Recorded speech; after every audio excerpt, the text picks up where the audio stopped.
The Oklahoma City Thunder are officially headed to the NBA Finals. They just wrapped up the Western Conference Finals against the Minnesota Timberwolves with a monster dominant win at home. Very similar to what they've done all season in the regular season and in the playoffs, just being dominant on both ends of the floor. I'm extremely excited for the Oklahoma City Thunder. I'm happy for them. I think they are deserving. They deserve a lot of credit. Obviously, this is a team and a city who has been in a similar situation before, and that first version wasn't able to capture what we all thought was a given, which was the championship. You know, the Kevin Durant, Russell Westbrook, James Harden trio that had so much promise never materialized into that ultimate championship. And obviously, there was moves that were made after that kind of changed the landscape of everything and how we saw them. And you know, for Sam Presti to still be here after all of that happened and to be able to have a second chance and do the job that he's doing now, I just tip my cap off. I mean, to build a team from the ground up and execute almost as flawlessly as they've done, it's just you can't do anything but root for it in a time where small market teams have so much trouble and they run into so many different situations that limit them. It's been refreshing, and I enjoyed watching the Milwaukee Bucks win with Giannis Antetokounmpo. I enjoyed watching Jokic win one for Denver, and I'm going to continue to enjoy what OKC has done thus far, and to see them potentially, win the championship. They are the heavy favorites. They've been the heavy favorites all season, and there's been certain doubting conversations around them, the age, the experience, and to see them overcome all of that chatter and that nonsense and that noise and prevail is exciting. The other exciting part about this too is when we talk about the Timberwolves in a second. Obviously, when a team gets eliminated, the thought is, what's next? What is the offseason going to look like? And what are they going to do to get back? I think that's one of the most intriguing things about OKC is that they're in this position with this young team, and they still have a stockpile of assets. They still have, guys on rookie scale contracts. And this could be the worst version of this young team. There is a world where Cason Wallace continues to develop. There's a world where J-Dub reaches an even better level next year. Chet will get better, because of how the NBA is and how players progress. When you have a team that's led by guys who aren't even like 25, 26 years old yet, majority of them at least, I think Shea is 26, there's room to believe that, we haven't seen the best of them yet. And because they have so much, asset revenue to play with, there's also a world where they continue to get better. They continue to adjust this roster to get better and better and better in areas that they don't feel like they're, where they want to be. So we talk about them not having the three-point shooting consistency or, different areas of quote-unquote weakness that they may have displayed in these playoffs. Well, if they don't ever feel like they're, where they're at with it, or they don't feel like it's where it needs to be, it's nothing for them to go and change that the way that they did in this previous offseason when they didn't feel like they had enough size. So they went and got Isaiah Hardenstein off the market. They wanted more defense and veteran leadership and just a connective, good basketball, high IQ player. They went and got Caruso. There's a world where they continue to have that mindset, and every year they find ways to get better and better and better in all of these different areas that they quote unquote lack at because of the draft picks, because of the young talent that they have at the end of their bench when Nikola Topic, AJ Mitchell, you know what I mean? And the names can continue to go on. Aaron Wiggins and Isaiah Joe are at the end of their rotation and sometimes not even playing in some of these playoff games. But I think that those guys would be sought after for, from other teams. So that's the scary part. We've talked about over the last few years teams that can have runs and start a dynasty, Boston and how good and young they were and what their starting five was looking like. Oklahoma City Thunder legitimately now have a team that I can see being in this situation for the next 5 to 6 years, like on a serious level. And that thing I think makes it very scary is that you're getting a 68-win team who's now headed to the NBA Finals. They just wrapped up the conference finals in 5 games. And as much as I love my Knicks and as much respect as the Pacers, have garnered and gained from not just myself, but the NBA world, the Oklahoma City Thunder are going to be the heavy favorites in that series to win in 5 or 6 as well. And so it's getting real scary, man. It's getting scary. This is a time to be a Thunder fan. And again, even as somebody who's not necessarily a Thunder fan, I can't be mad at it or be, a hater towards it because they did everything the right way.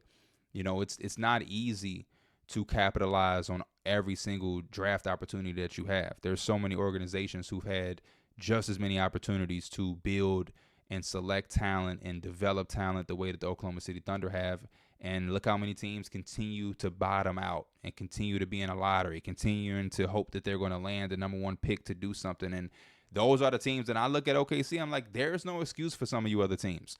You know what I mean? Like, they were able to figure out a way as a small market team who had to trade their most historic player. And, they had to let go Paul George at Paul George's peak. And they had to figure out what was going to help get them here. And they did that. And it's remarkable.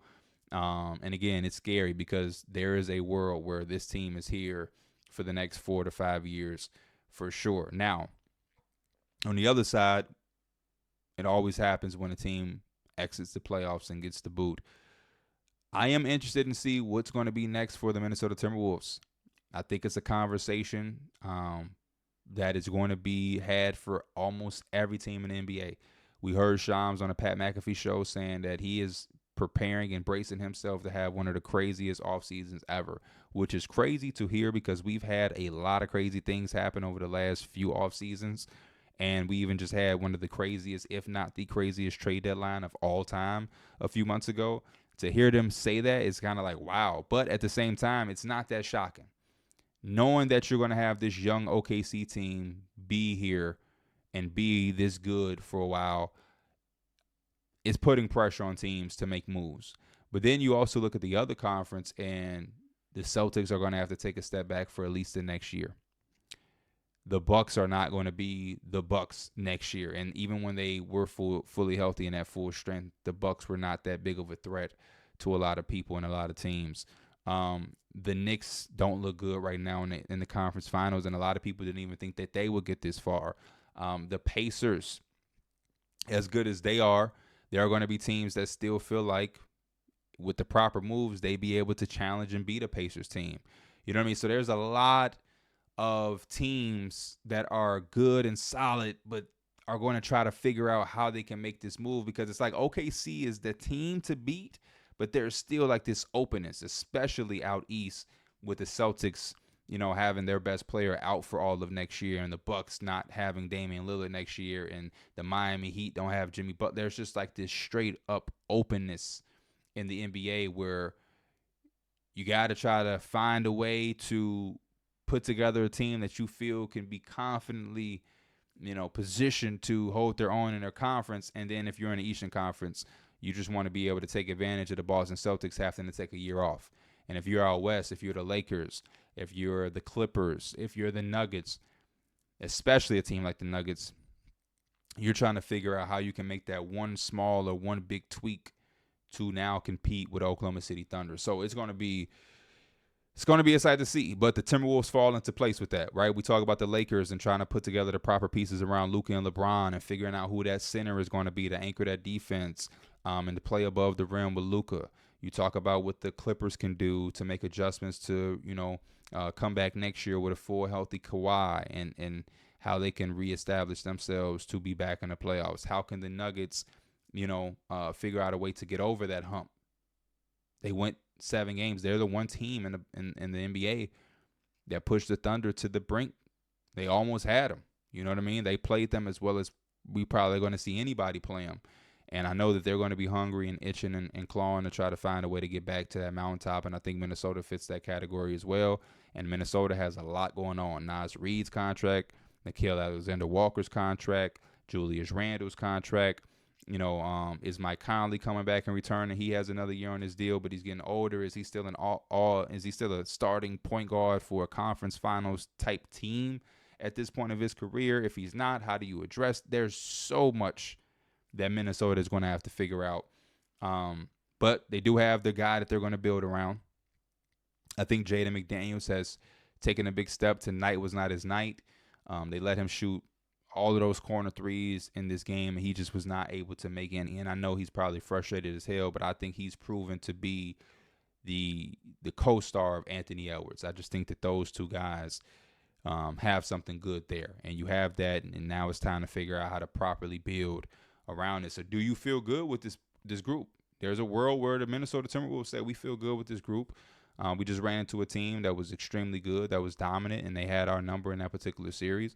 But we're going to make small tweaks on the back end and hope that we can, get our stuff together and be ready for them next time. There's a world where something like that happens. You got the San Antonio Spurs now rumored with Kevin Durant. There's just a lot. So interested to see what the Timberwolves are going to do. I think they had a phenomenal year for them to be able to get back to the Western Conference Finals after doing it last year and then having a trade where a lot of people was confused, didn't know how to evaluate the trade or whatnot. It kind of felt like it came out of nowhere.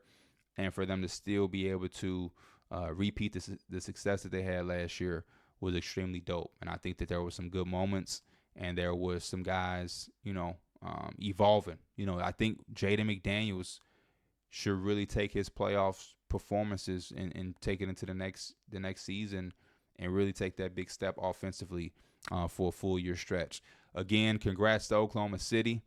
Cannot wait to see who they're going to play in the NBA Finals.